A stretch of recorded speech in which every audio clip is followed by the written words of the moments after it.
नमस्कार बच्चों, कैसे हैं आप सभी का कुशवाहा स्टडी नंबर चैनल पर स्वागत है। बच्चों, आज की इस वीडियो में मैं आपको उदाहरण नंबर 11 से बताने वाला हूं।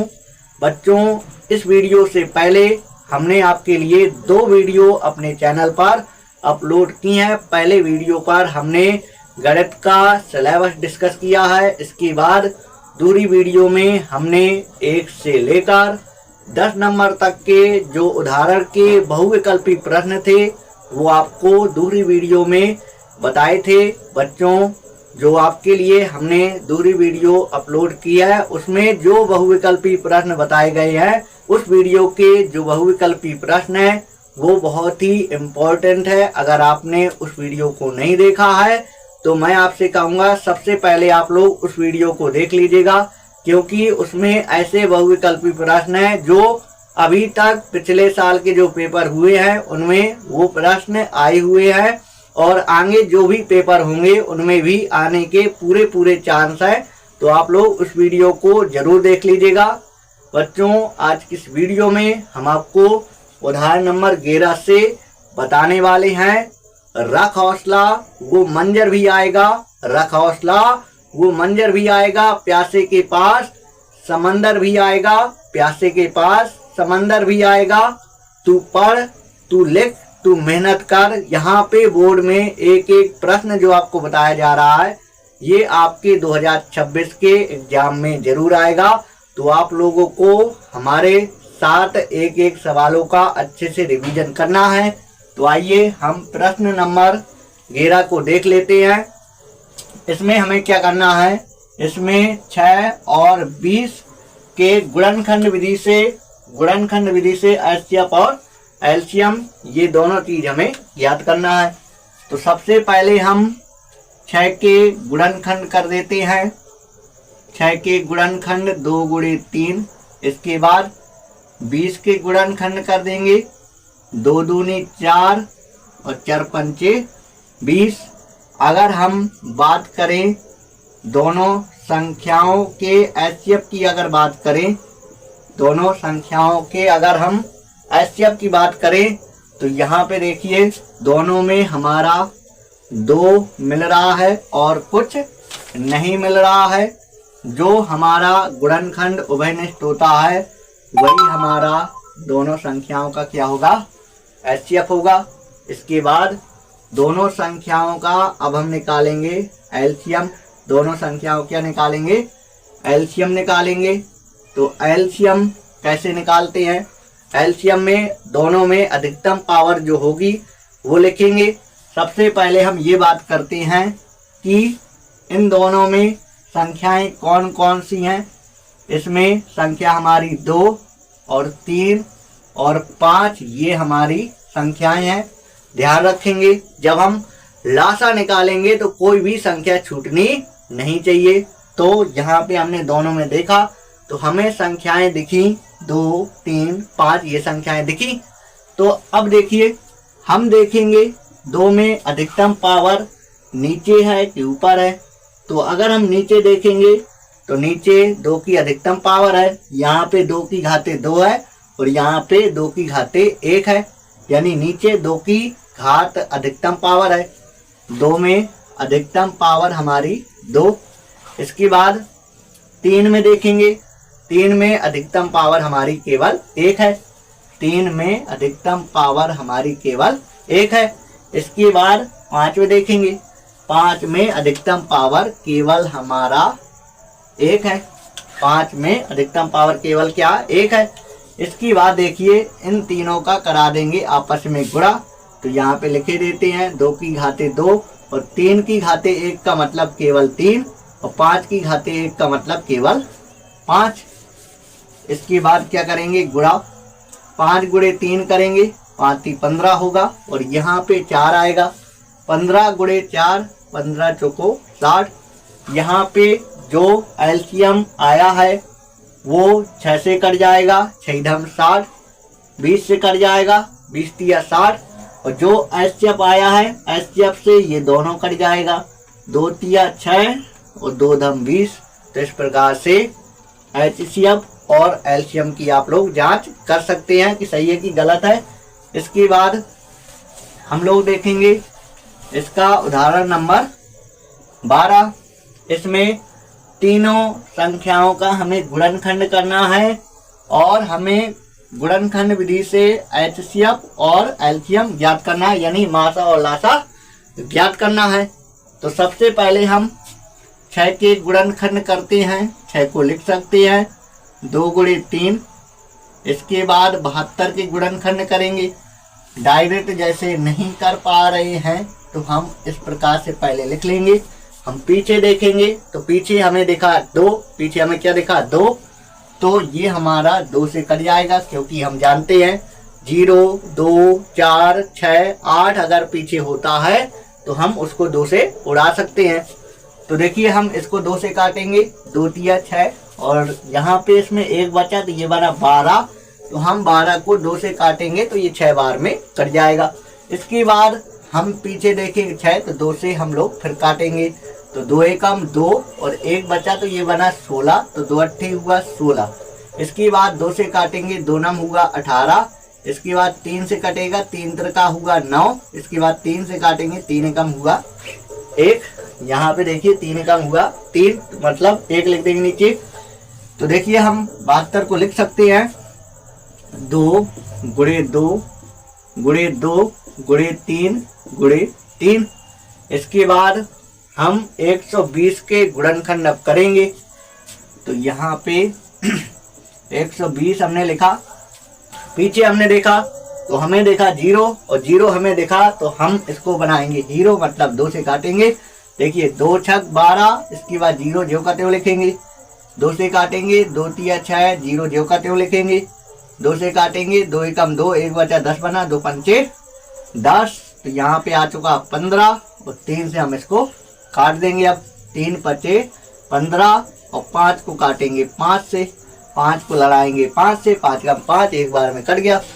तो देखिए हम यहाँ पे 120 को लिख सकते हैं, क्या इसे लिख सकते हैं 2 × 2 × यहाँ पे 3 लिख देंगे। इसके बाद क्या लिख देंगे 5। तो यहाँ पे हमने अभी तीनों संख्याओं के गुणनखंड लिखे हैं। अभाज्य गुणनखंड कह रहा था तो हमने ये जो गुणनखंड लिखे हैं, अभाज्य गुणनखंड लिखे हैं। आप सभी जानते हैं अभाज्य गुणनखंड ये है, क्योंकि अभाज्य संख्याएं आपको पता है 2, 3, 5, 7 जो स्वयं से कटे हुए अभाज्य संख्याएं होती हैं, तो वही संख्याएं लिखी है, तो ये अभाज्य गुणनखंड है। तो अब यहाँ पे हम एचसीएफ पहले ज्ञात करने वाले हैं, तीनों संख्याओं का एचसीएफ। तो यहाँ पे आप लोग कोष्टक में अगर लिख देंगे कि एचसीएफ निकाल रहे हैं किन संख्याओं का, इन तीन संख्याओं का एचसीएफ निकाल रहे हैं, तो आपको ऐसे में अच्छे नंबर मिलेंगे। तो आप लोगों को ऐसे लिख लेना है। इसके बाद देखिए जो आपको तीनों में कॉमन दिखे, जैसे 2 इसमें, 2 इसमें, 2 इसमें, तो हमने 2 लिख दिया, हमने 2 लिख दिया। इसके बाद देखिए 3 इसमें, 3 इसमें है, 3 इसमें भी है। तो तीनों में अगर कॉमन दिखे तभी हमारा एचसीएफ माना जाएगा, अन्यथा नहीं माना जाएगा। तो तीनों में हमारा 3 मिल गया, तो 3 और लिख देंगे और यहाँ पे जो जो आता जाएगा उनका होता जाएगा गुणा। 2 तीनों में मिला तो 2 लिखा, 3 तीनों में मिला तो हमने 3 लिखा। इसके बाद गुणा कर देंगे सीधा, 3 दूनी 6, तो एचसीएफ हमारा तीनों संख्याओं का एचसीएफ आ चुका कितना 6।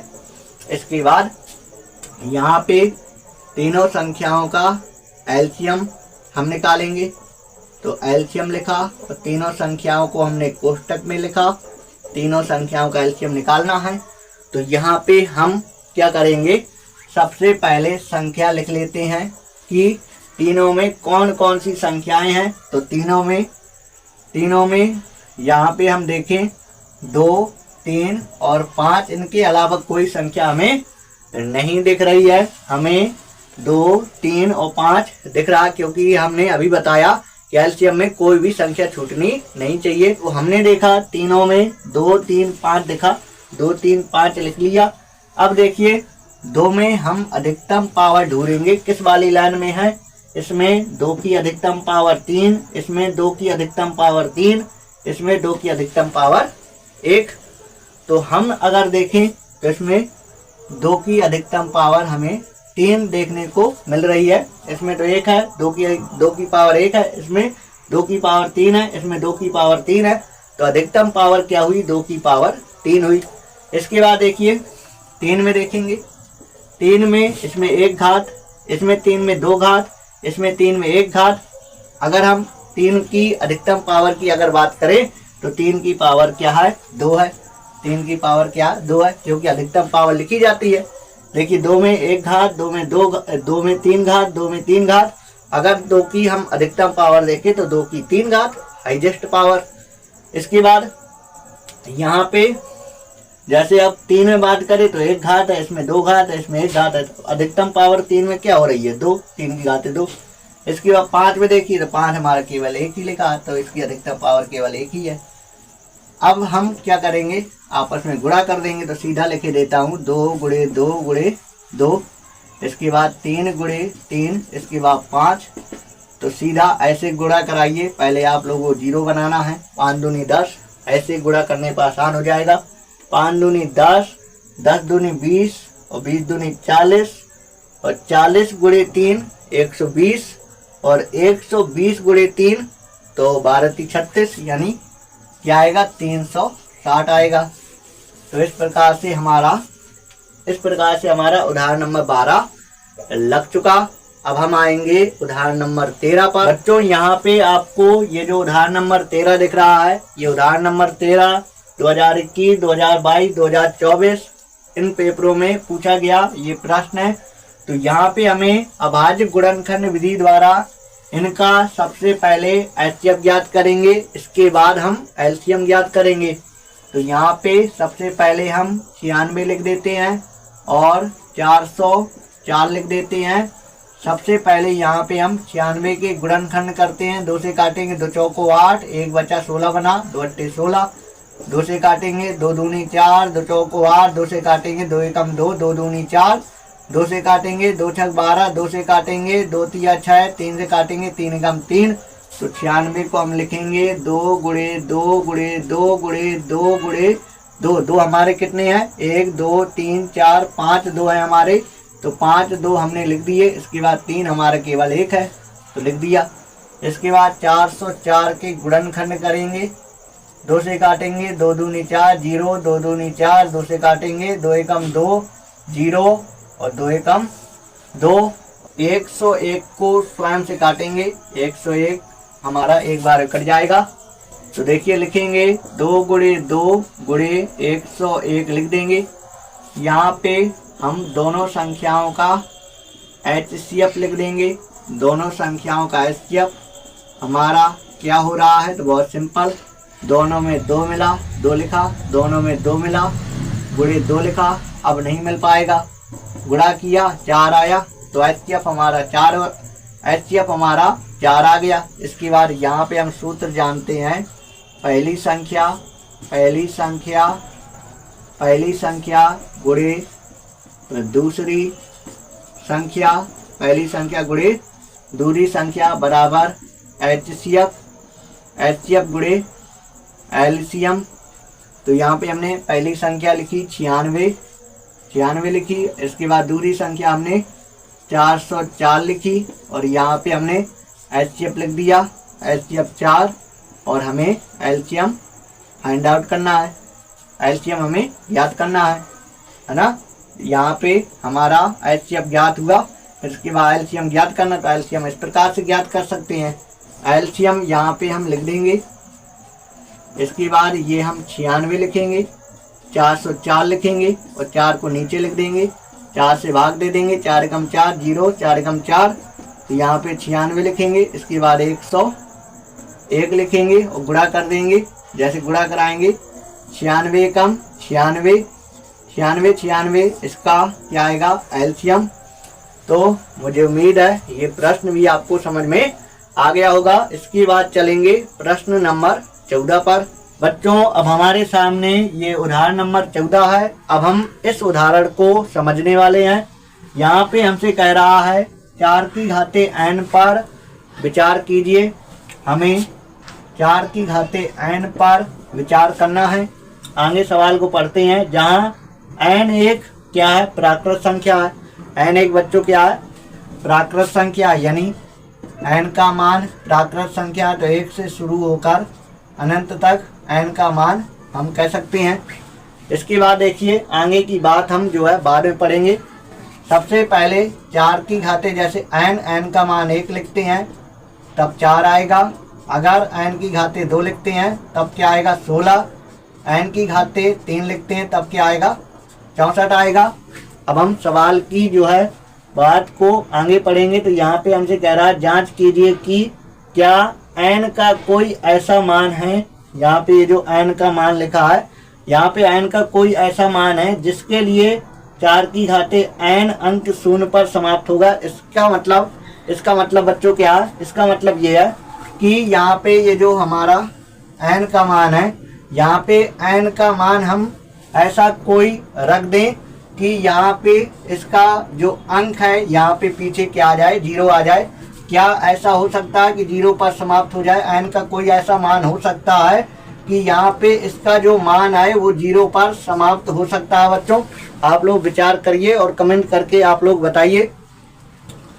तो बच्चों मैं आपको बताऊं, यहाँ पे n का कोई ऐसा मान नहीं होगा, n का ऐसा कोई मान ना होगा कि इसका मान जो है 0 दे दे, इसका जो अंक है 0 पर समाप्त कर दे। n का कोई ऐसा मान नहीं है। क्यों नहीं है, इसके पीछे कंसेप्ट है। यहाँ पे अगर हम देखें 4 के गुणनखंड में 2 और 2 आता है, 4 के गुणनखंड में 2 और 2 आता है, यानी अगर हम बात करें तो कह सकते हैं 4 के गुणनखंड में केवल क्या आता है, 2 आता है। तो यहाँ पे इसके गुणनखंड में एक बार कम से कम 2 और 5 होना चाहिए। अगर 2 और 5 होगा तो 10 बनेगा। मान के चलो जैसे और कोई भी संख्या है, जैसे 3 है, 5 दूनी 10 और 10 तिया 30, जैसे 30 आया। और 30 में अगर हम देखें तो इसके गुणनखंड में आपको 2 और 5 देखने को मिलेगा। अगर यहाँ पे अब इनमें हम कोई भी n का मान, जैसे इसमें 10 की घाते जैसे n लिखे तो n का कोई भी मान लिख दें तो इसका जो अंक होगा वो 0 पर समाप्त होगा कि नहीं होगा, बिल्कुल होगा। यानी हम कह सकते हैं कि यहाँ पे ये जो संख्या लिखी है इसके गुणनखंड में कम से कम एक बार 2 व 5 होना चाहिए, एक बार 2 व 5 होना चाहिए, तो ये 0 पर समाप्त जरूर होगा। मुझे उम्मीद है बच्चों ये चीज़ आपको समझ में आई होगी। तो यहाँ पे आपको सिर्फ इस प्रश्न में लिखना है, क्या लिखना है, लिखना है आपको 4 की घाते n में, 4 की घाते n में, फिर इसके बाद लिख देंगे आधार, आधार क्या, 4 लिख देंगे। आधार 4 के गुणनखंड में केवल क्या आता है, 2 आता है, केवल 2 आता है। हमने यहीं से देख के लिखा, यहाँ पे ये जो आधार है, आधार 4 के गुणनखंड में केवल क्या आता है, 2 आता है। जबकि कम से कम एक बार जबकि कम से कम एक बार 2 व 5 होना चाहिए। यहाँ पे इसके गुणनखंड में 2 और 5 है ही नहीं है, इसलिए हम कह सकते हैं अतः 4 की घाते n कभी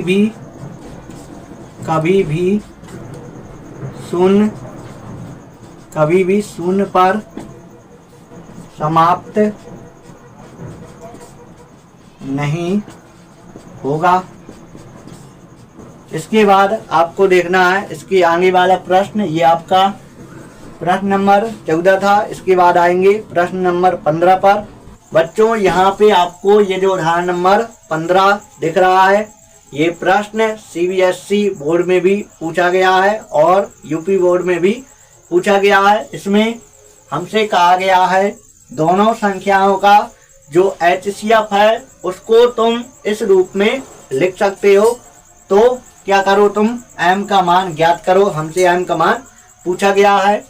हम दोनों संख्याओं के HCF को, दोनों संख्याओं के HCF को किस रूप में लिख सकते हैं, तो हम इस रूप में लिख सकते हैं। सवाल के अनुसार हम ऐसा कर सकते हैं, क्योंकि सवाल हमारा कह रहा है दोनों के HCF को इस रूप में दर्शाया गया है। m का मान ज्ञात करना है, दोनों के HCF को इस रूप में दर्शाया गया है, यानी इसके बराबर में हम इसको लिख सकते हैं। इसके बाद देखिए, यहाँ पे दोनों संख्याओं का हम निकालने वाले हैं HCF। भाग विधि से निकाल रहा हूँ, बिल्कुल ध्यान से देखिएगा। 65 और 117 हमने लिखा। 65 दूनी ज़्यादा हो जाएगा, इसलिए हम भाग एक बार देंगे। 65 एकम 65 और यहाँ पे घटा देंगे। 60 में 5 गया, 2 आया। इसके बाद 11 में 6 गया, 6 4 10 यानी 5 हम लिखेंगे। 52 का भाग देंगे 65 में, 52 का भाग 65 में। तो देखिए 52 एकम 52, 52 लिखेंगे। यहाँ पे फिर घटाएंगे, घटाने पर कितना आएगा, 3 और 1 यहाँ पे आएगा। 13 का भाग देंगे 52 में, 13 चौको 52 यानी HCF निकल के आया हमारा। दोनों संख्याओं का HCF निकल के आया 13, यानी यहाँ पे हम क्या लिख सकते हैं, 13 आराम से लिख सकते हैं। इसके बाद हम ये 65 जैसे लिखा है लिख देंगे, 117 लिखा है लिख देंगे। इसके बाद यहाँ पे ये बिना m वाला है, बिना m वाला है, और ये भी बिना m वाला, मतलब इनमें m ही नहीं है, तो इसको ले जाएंगे बिना m वाले की तरफ, मतलब इसको यहाँ लिख देंगे। तो 65 m लिख देंगे, 13 हम इसी तरफ लिख रहे हैं और इसको हम इस तरफ लिख रहे हैं, तो इसका चिन्ह बदल के लिख देंगे 117। इसके बाद 65 m लिखेंगे, दोनों को जोड़ेंगे तो कितना होगा, तो ये हमारा 7 3 10 और 1 2 यानी 3, 130 हो जाएगा। तो यहाँ पे m बराबर 130, ये 65 गुणा में बैठा था तो ये गुणा में नहीं बैठ पाएगा, नीचे लिख देंगे भाग में। 65 से भाग दे देंगे, 65 दूनी क्या होता है 130, तो m का मान हमारा आया 2। m का मान ज्ञात करना था, m का मान हमने ज्ञात कर लिया। इसके बाद सवाल कह रहा है गुणनखंड विधि के प्रयोग से इन दोनों का LCM ज्ञात कीजिए। गुणनखंड विधि का प्रयोग करना है, मतलब 65 के गुणनखंड पहले लिखेंगे, किससे कटेगा, 6 5 कितना होता है 11, 6 5 11, तो 3 से नहीं कट पाएगा, 5 से काटेंगे, 5 से काटेंगे, 5 कम 5, 5 तिया 15। इसके बाद 13 से, 13 कम 13 लिखेंगे, 5 गुणे 13। इसके बाद हम करेंगे 117 के गुणनखंड, 117 के गुणनखंड करेंगे। तो देखिए 7 1 8 1 9, 3 के पार में आता है, 3 से काटेंगे, 3 3 का 9, 3 9 27, 3 से फिर कटेगा, 3 कम 3, 3 3 का 9। इसके बाद 13 से कटेगा, 13 कम 13। तो यहाँ पे 117 को हम क्या लिख सकते हैं, इसे लिख सकते हैं 3 गुणे 13, ये लिख सकते हैं। यहाँ पे एलसीएम दोनों का हमें निकालना है, तो यहाँ पे हम सीधा सबसे पहले संख्याएं देख लेते हैं। दोनों में 3 और 5 और 13, ये हमारी ये 3 संख्याएं हैं दोनों में। तो 3 देखेंगे, 3 अधिकतम, यहाँ पे 3 की घाते 2 और यहाँ पे 3 ही नहीं है, तो हमें अधिकतम पावर से मतलब है 3 की अधिकतम पावर, 3 की घाते 2। इसके बाद 5 देखेंगे, 5 केवल 1 ही है, तो 5 की अधिकतम पावर 1, और 13 की अधिकतम पावर, इसमें देखो 13 घात 1 है, इसमें देखो 13 घात 1 है, मतलब 13 की अधिकतम पावर 1 ही है। तो यहाँ पे ये हमारे इसके जो है गुणनखंड, मतलब इनका हम गुणा करा देंगे, 3 गुणे 3, 3 का 2 बार गुणा और 5 का गुणा 1 बार, 13, इनका गुणा कर देंगे तो हमारा एलसीएम आ जाएगा। गुणा करा देते हैं, 5 3 15, 5 3 15 और 15 3 45, 45 गुणे 13, 13 15 65, 13 चौको 52, 53, 54, 55, 56, 57, 58, यानी क्या आएगा 585 आएगा। तो बच्चों हमने देखा प्रश्न नंबर 15। इसके बाद अब हम चलेंगे प्रश्न नंबर 16 पर। बच्चों यहाँ पे अब हमारे सामने 16वें नंबर का प्रश्न है। इस प्रश्न में हमें x का मान, y का मान और z का मान, ये तीनों मान ज्ञात करने हैं। ऐसे सवालों को किस प्रकार से हल करते हैं? तो देखिए, ऐसे सवालों को हम नीचे से ऊपर की ओर हल करेंगे। सबसे पहले हम z का मान निकाल सकते हैं। कैसे निकलेगा? यहाँ पे देखिए, ये जो आपका 1855 लिखा हुआ है, 1 मिनट आप लोग रुकिएगा। यहाँ पे ये सवाल आपका जो है थोड़ी गलत हो गया। 18 जो 55 लिखा है, इसमें 2 संख्याएं हैं। यहाँ पे 5, इसके बाद यहाँ पे कितना 371, इसके बाद यहाँ पे आपका 7 और यहाँ पे आपका z। तो देखिए, नीचे से हम ऊपर की ओर, नीचे से हम क्या करेंगे, ऊपर की ओर हल करेंगे। तो यहाँ पे जो हमारा ये 371 लिखा हुआ है, इसके नीचे ये 2 संख्याएं आपको यहाँ पे 7 और z जो दिख रहा है, इन दोनों का गुणनफल इतना होगा। तो यहाँ पे हम 7 और z का गुणा कर देंगे। इसके बाद z बराबर 371 लिखेंगे और यहाँ पे 7 जाएगा नीचे, 7 पना 35, 7 तिया 21, तो z का मान आएगा 53। इसके बाद देखिए, y का मान निकालना है। तो क्या करेंगे, इन दोनों का गुणा करेंगे। 18 55 गुणे 3, 3 पचे 15, 3 पचे 15 और 3 आरती 24, 1 25 और 3 कम 3 5, इतना आएगा। इसके बाद अगर हम x का मान निकालें, 2 गुणे y, यानी y का मान ये है, इसमें गुणा कर देना सीधा 2 से, तो x का मान निकल आएगा। 5 दूनी 10, 6 दूनी 12, 1 13, 5 दूनी 10, 1 11, 5 दूनी 10, 1 11, तो ये हमारा x का मान आएगा। इसके बाद आपको देखना है बच्चों, हमारे सामने उदाहरण नंबर 17 आ चुका है। इस सवाल में हमें गुणनखंड विधि द्वारा क्या ज्ञात करना है, एलसीएम ज्ञात करना है। तो हम यहाँ पे 25 20 पहले लिख लेते हैं और इसके गुणनखंड करेंगे। 25 20, 2 से इसको उड़ाएंगे, 2 से काटेंगे, 2 एकम 2, 2 दूनी 4, 2 छक 12, फिर 0, 2 से काटेंगे, 2 छक 12, 2 तिया 6, 0, 2 से काटेंगे, 2 तिया 6, 2 एकम 2, 2 पंचे 10। इसके बाद किससे कटेगा, ये कटेगा 3 से, 3 एकम 3, 0। काफ़ी बच्चे यहाँ पे 0 नहीं लिखते हैं, ऐसे करते हैं 3 एकम 3 और 3 पचे 15, यहाँ पे सीधा 5 लिख देते हैं, जो कि क्या होगा, गलत। क्यों गलत होगा? 3 एकम 3 और यहाँ पे भाग नहीं 1 में जाएगा तो 0 लगाएंगे, फिर इसके बाद दोनों संख्याओं में भाग देंगे। 3 पचे 15, 5 1 6 हो रहा है, 3 से फिर कटेगा, 3 त्रिका 9 और यहाँ पे बचा कितना बचा, इससे 1 बचा तो 15 बना। 3 पचे क्या होगा 15। इसके बाद 5 से काटेंगे, 5 सती 35, 7 से कटेगा, 7 एकम 7। तो देखिए यहाँ पे 25 20 के हम गुणनखंड लिख देंगे। 2 गुणे 2 कितने हैं, 1 2 3, तो तीनों 2 लिख देंगे। इसके बाद देखिए 3 कितने हैं, 2, दोनों 3 को लिख देंगे। 5 एक बार है, 7 हमारा केवल एक ही बार है, इसको मिटा देता हूँ।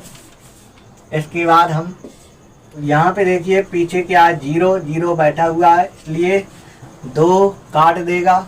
2 पंचे 10, 2 दूनी 4, 1 बचा 13 बना, 2 छक 12, 1 बचा 10 बना, 2 पंचे 10।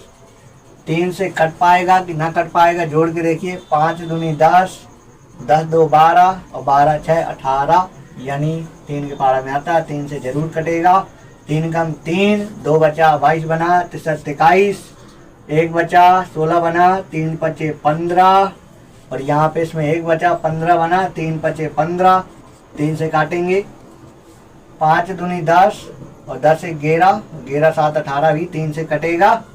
तो यहाँ पे देखिए 3 पचे 15, 16 17, 2 बचा, तो ये 25 बना, 3 21, 3 8 24, 1 बचा 15 बना, 3 बचे 15, अभी 3 से फिर कटेगा, 3 कम 3, 2 बचा 18 बना, 3 18, यहाँ पे 3 21, 3 8 24, 3 9 27, 3 9 27, क्योंकि देखिए 3 कम 3, 2 बचा 2 बचा 2 बचा तो 18 नहीं बना, कितना बना 28 बना, तो 3 9 27 और 1 बचा, तो ये कितना बना, ये बना 15, 3 बचे 15।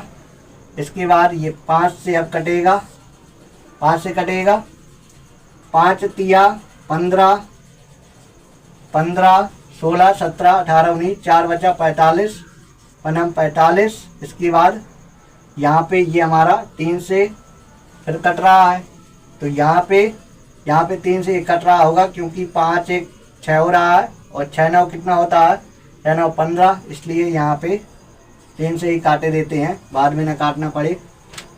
3 से काट देंगे, 3 बचे 15, 3 18, 1 बचा 15 बना, 3 बचे 15। इसके बाद अब नहीं कर पाएगा, 5 से काटेंगे, 5 कम 5, 1 बचा 15 बना, 5 तिया 15, इसके बाद 13 से काटेंगे, 13 कम 13। तो यहाँ पे हम इसके गुणनखंड लिख देंगे, 3 कितने हैं, 3 हमारे 4 हैं, तो 3 को हम चारों बार लिख देंगे। इसके बाद देखिए क्या लिखेंगे, 5, इसके बाद क्या लिखेंगे 13, तो हमने इसके भी गुणनखंड लिख दिए। अब हमें क्या करना है, एलसीएम बताना है, एलसीएम बताना है, ठीक। दोनों संख्याओं को हमने कोष्टक में लिखा, क्योंकि दोनों संख्याओं का एलसीएम बताना है, दोनों संख्याओं का एलसीएम बताना है, तो कोष्टक में लिख दिया। अब देखना आप लोग दोनों में संख्याएं देखिए कौन कौन सी हैं, 2 है और 3 है, 5 है और 7 है और 13 है। ये इतनी संख्याएं आपको देखने को मिलेंगी। तो यहाँ पे सबसे पहले हम बात करते हैं 2 की, तो देखिए 2 यहाँ पे 3 है और 2 यहाँ पे केवल 1 है, तो सबसे ज़्यादा यहाँ पे हैं, मतलब हम कह सकते हैं 2 की घाते 3, क्योंकि लासा निकाल रहे हैं, कोई भी संख्या छूटनी नहीं चाहिए, तो सभी संख्याओं को लिखा और लासा में सबसे बड़ी घात लिखी जाती है, इसमें 2 में 1 घात, इसमें 2 में 3 घात, तो 2 की घात 3 अधिकतम हुई। इसके बाद देखिए 3 में अब देखेंगे, इसमें 3 4 है, इसमें 3 2 है, तो ये ज़्यादा हुए, तो 3 की घाते 4। 5 में देखिए, 5 में 1 घात, 5 1 यहाँ पे है, 5 1 यहाँ पे है, मतलब 5 हमारा अधिकतम 1 ही है, ठीक। 7 इसमें है, इसमें नहीं है, लेकिन 7 में अगर देखें तो अधिकतम घात 7 में 1 है, अधिकतम घात 7 में 1 है। इसके बाद देखिए 13 हमारा अधिकतम, इसमें घात 1 ही है, ठीक। तो अब देखिए हम करेंगे इनका गुणा, 2 की घाते 3 जैसे है, तो 2 का गुणा हम कर देंगे 3 बार, ठीक। इसके बाद 3 में 4 घात है, 3 का गुणा कर देंगे 4 बार, 3 का गुणा 4 बार कर देंगे। इसके बाद 5 में 1 घात 1 बार लिख देंगे, 7 लिख देंगे। इसके बाद हम क्या लिख देंगे 13। इसके बाद गुणा कराइए, जैसा मन हो वैसा गुणा कराइए, बिल्कुल सही आना चाहिए। पहले आप लोग बनाइए 0, तो 5 दूनी 10, 10 दूनी 20, 20 दूनी 40, 40 हुआ, और 4 × 12 120, और 12 × 36 360, और 360 गुणे 3 करना है। यहाँ पे आपको 360 गुणे क्या करना है 3, तो 0 3 × 18, 3 × 3 9 1 10, तो इतना हुआ। इसके बाद 3 से फिर गुणा, 3 से फिर गुणा, तो 0 3 8 24, 3 कम 3। इसके बाद किससे गुणा 7 से, तो 0 7 चौका 28, 7 दूनी 14, 14 2 16, 7 3 21, और 21 1 22, तो इतना हुआ। इसके बाद इसमें अब गुणा करते हैं हम 13 से, कितना आया 22, 680 आया 13 से गुणा, तो 0 8 3 24, और 6 × 18, 18 2 20, ठीक। और यहाँ पे 2 × 6, 6 2 8, 2 × 6, इसके बाद यहाँ पे 1 से गुणा 0 8 6 2 2 0 4 8 4 9 2, तो इतना आएगा। गुणा करने पर आएगा 29 48 40, यानी 2,94,000 2,94,800 800 यहाँ पे क्या 0 है 840 आएगा। तो ये इस सवाल का आंसर है। मुझे उम्मीद है ये सवाल भी आपको समझ में आया होगा। इसके बाद जो हमारा 18वां सवाल है, 18वां सवाल थोड़ी बड़ा है, इसलिए मैं स्क्रीन पर लगाई देता हूँ। ये सवाल भी बहुत ही आसान सवाल है। 18वें सवाल में क्या कह रहा है, एक प्रातःकालीन सैर के समय 3 व्यक्ति एक साथ किसी स्थान से चलना प्रारंभ करते हैं तथा उनके कदमों के माप क्रमशः दिए गए हैं। इनमें से प्रत्येक कितनी न्यूनतम दूरी चले। तो बच्चों, न्यूनतम का मतलब कम से कम की बात कर रहा है, तो हम क्या करेंगे, हम निकालेंगे एलसीएम यानी लासा निकालेंगे। तो सबसे पहले हम तीनों संख्याओं का लासा निकाल लेते हैं। 40 40 और कितना 42 और कितना 45। इस प्रकार से निकालना हो तो आप लोग वैसे निकाल लीजिएगा। गुणनखंड विधि से निकाले देता हूँ। 2 दूनी 4 0 2 एकम 2 0 2 पंचे 10 5 से कटेगा 5 एकम 5। तो यहाँ पे हम लिख सकते हैं 2 गुणे 2 गुणे 2 गुणे 5। इसके बाद देखिए ये हमारा हो गया 5 दूनी 10 10 दूनी 20 दूनी 40। इसके बाद 42 की गुणनखंड लिख देंगे। ठीक, 42 की गुणनखंड लिख देंगे। 2 से कटेगा 2 दूनी 4 2 एकम 2। ठीक, 3 से कटेगा 3 7 21 7 से कटेगा 7 एकम 7। तो 2 तिया 6 6 7 42। 45 को 9 गुणे 5 लिख सकते हैं। 9 पन्ना 45 होता है, 9 को लिख सकते हैं 3 गुणे 3। तो इसके गुणनखंड 3 त्रिका 9 9 पन्ना 45। इसके बाद देखिए एलसीएम निकालेंगे तीनों का। 40 और 42 और 45 का निकालेंगे एलसीएम। तो यहाँ पे 2 में अधिकतम पावर 3, तो हम 2 को 3 बार। इसके बाद देखिए 3 में अधिकतम पावर 2, तो 3 गुणे 3। इसके बाद 5 में अधिकतम पावर 1, इसके बाद 7 लिख देंगे। गुणा करेंगे 2 दूनी 4, ऐसे पहले गुणा कराएंगे। 5 दूनी 10 10 दूनी 20 20 दूनी 40 और 4 ती 12 12 ती 36। तो यहाँ पे 360 गुणे 7 करेंगे। 0 7 छंग 42 7 छंग 42 और 7 तिया 21 और 21, यानी कितना आएगा 2520 आएगा। अब आगे हमसे कह रहा था कि वह इस दूरी को पूर्ण कदमों में तय करे। तो यहाँ पे ये जो आंसर आएगा सेंटीमीटर में आएगा, क्योंकि ये सब सेंटीमीटर में दिया है। तो देखिए यहाँ पे लिख देंगे अतः अतः अतः लिखेंगे। अतः वह 25 20 सेंटीमीटर की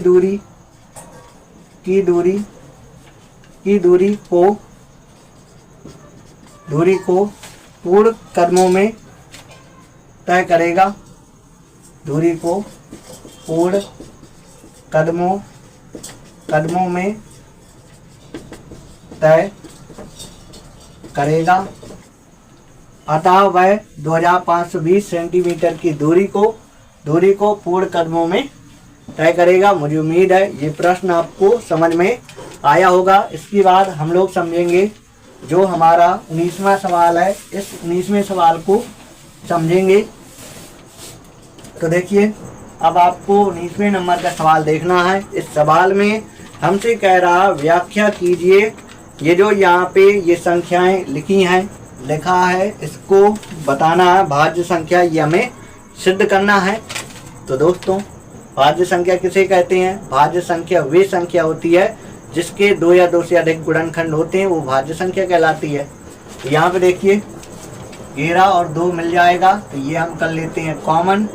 ठीक, तो यहाँ पे अंदर लिख देंगे 17 गुणे 5 गुणे 3। इसके बाद ये हमारा कॉमन यहाँ पे 1 लिख देंगे। इसके बाद देखिए यहाँ पे 22 आ जाएगा, 22 11 दूनी 22, और यहाँ पे 7 तिया 21 और 7 तिया 21 नहीं सॉरी 5 गुणे 3 5 ती 15, 17 गुणे 15, 15 सत्ते 105, 15 एकम 15 और 15 10 कितना होगा, 15 10 कितना होगा, तो ये होगा 25 255, यानी 255 लिख देते हैं प्लस 1 लिख देते हैं। इसके बाद 22 गुणा करने पर यहाँ पे दोनों को जोड़ेंगे तो कितना हो जाएगा, 256 हो जाएगा, और गुणा करने पर लिख दीजिएगा जो आए। तो यहाँ पे जो संख्या आएगी इसके 2 या 2 से अधिक गुणनखंड होंगे, इसलिए ये संख्या हमारी क्या होगी, भाज्य होगी। तो यहाँ पे लिख देंगे क्योंकि इसके 2 या 2 से अधिक गुणनखंड हैं, ठीक, 2 या 2 से अधिक गुणनखंड है, अतः यह भाज्य संख्या है, ये चीज लिख देंगे। इसके बाद जो हमारे 20वें नंबर में 2 सवाल दिए हुए हैं, 20वें का पहला सवाल और दूसरा सवाल, ये सवाल आपके होमवर्क के लिए है, क्योंकि इस कायदे का सवाल मैं बता चुका हूँ। इन सवालों को आप लोग लगाइएगा और इस वीडियो के कमेंट बॉक्स में आप लोग हमें कमेंट करके ज़रूर बताइएगा कि 20वें का पहला आंसर, 20वें का जो पहला सवाल यहाँ पे आपको दिख रहा है, 20वें का दूसरा सवाल जो आपको यहाँ पे दिख रहा है, दोनों सवालों का आंसर क्या आएगा, ये आप लोग कमेंट करके हमें बताएंगे। अगर आप हमें कमेंट करके बताते हैं तो हमें भी थोड़ी बहुत लगेगा कि आपसे सवाल बन गए, हमने आपको इस वीडियो में सिखाया तो आपसे सवाल बनने लगे, हमें पता चलेगा और हमारा भी हौसला बढ़ेगा कि हम आपको पढ़ा रहे हैं तो आपको समझ में आ रहा है। तो आप लोग इन सवालों का आंसर कमेंट बॉक्स में कमेंट करके हमें ज़रूर बताइएगा। आपने अगर 1 से लेकर जो बहुविकल्पी प्रश्न और जो दूसरी वीडियो में सवाल बताए गए हैं, अगर आपने पूरे सवाल देखे हैं तो जो आपकी प्रश्नावली 1 का ए है, ये आपको बिल्कुल हल्का लगेगी। मतलब इसमें जो सवाल आपको दिए गए हैं ये सभी सवाल आपसे बनने वाले हैं, सभी सवाल बन जाएंगे, क्योंकि एग्जाम्पल बेस सवाल आपके प्रश्नावली में दिए गए हैं। प्रश्नावली का सवाल आपसे बन जाएगा, तो आप लोग ट्राई करिएगा। प्रश्नावली 1 के एक कितने सवाल आप कर पा रहे हैं। अगली वीडियो में हम आपके लिए प्रश्नावली 1 के एक ही वीडियो लेकर आएंगे। तो आज की वीडियो में बस इतना ही। अगर आपको ये वीडियो हमारी अच्छी लगी हो तो आप लोग हमारी इस वीडियो को आप लोग अन्य दोस्तों के पास शेयर कर दीजिएगा और कमेंट करके आप ज़रूर जाइएगा दोनों सवालों का कितना आंसर होगा। और एक चीज़ और, इस वीडियो को आप लोग लाइक कर दीजिएगा। लाइक करने से क्या होगा कि आपके अन्य दोस्तों के पास भी ये वीडियो पहुंचेगी और बच्चों का हमारे चैनल के माध्यम से भला होगा। तो आप लोग लाइक ज़रूर करिएगा। आज की वीडियो में इतना ही, फिर मिलते हैं हम आपसे एक नई वीडियो में।